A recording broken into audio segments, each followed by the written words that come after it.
The orphan kid's words made the bikers cry. Pay for milk, we'll return the money when we grow up. Rain poured heavily over the small, forgotten town on the outskirts of the city. The streets were nearly empty, except for a few flickering streetlights and the rumble of motorcycles cutting through the storm. The Steel Hawks, a group of tough-looking bikers in leather jackets, were heading back from a long ride. They looked intimidating, bearded faces, tattoos, loud engines. But behind their rough appearances, each carried a story of their own pain. As they slowed near an old grocery store, Jack, their leader, noticed two small figures standing under the shop's broken awning.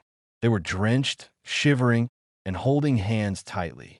One was a boy, maybe 10, and beside him stood a little girl no older than 6. Both were barefoot and looked hungry. "Boss, should we stop?" one of the bikers asked. Jack frowned. "It's late. Probably just some kids waiting for their parents."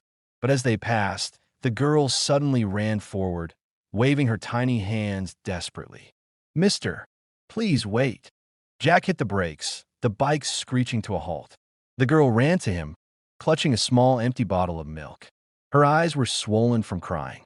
The boy followed, his face pale but determined. "Please, can you pay for some milk?"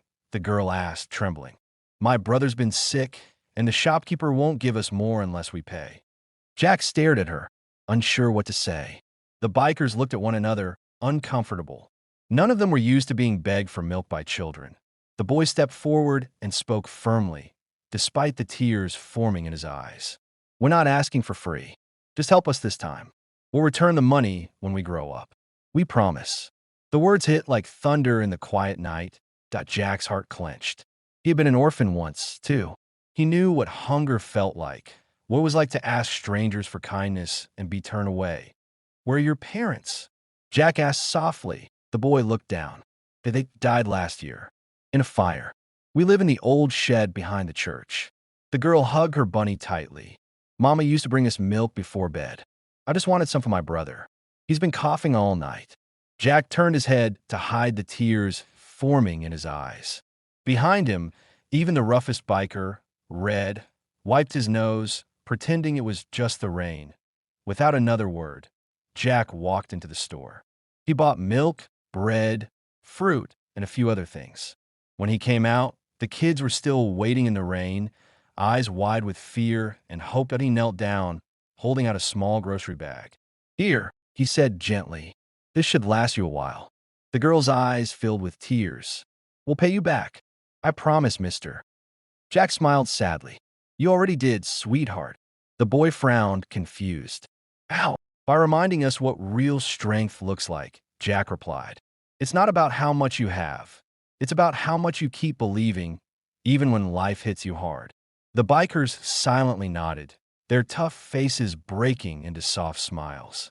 They followed the kids to the shed behind the church, a small, cold space with a broken window and thin blankets.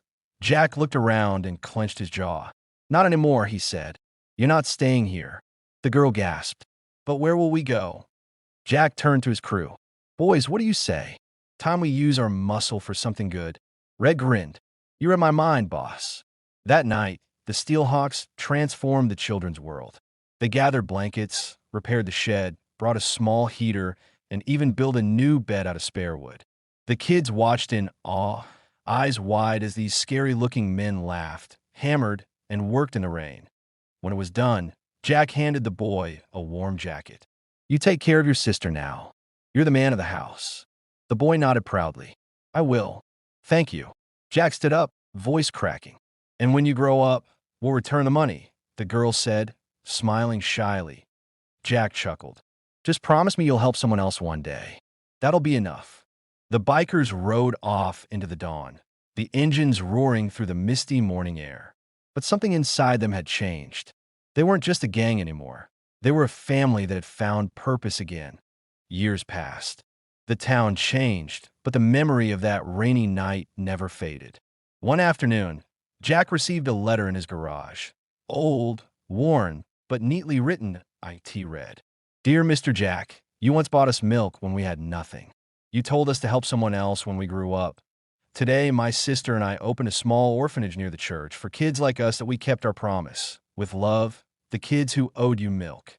Jack stared at the letter, tears streaming down his weathered face. He looked up at his crew, who were watching quietly. Red whispered, "Boss, you okay?" Jack smiled, the same gentle smile he hadn't worn in years. "Yeah," he said softly. "Guess they finally paid me back." He pinned a letter to the wall of the garage, right above his motorcycle. Every time he looked at it, he remembered that sometimes the smallest act of kindness can change a life forever. Moral: even in a world full of noise and pain, the pure hearts of children can remind us of what truly matters: compassion, hope, and the promise that kindness always comes back around.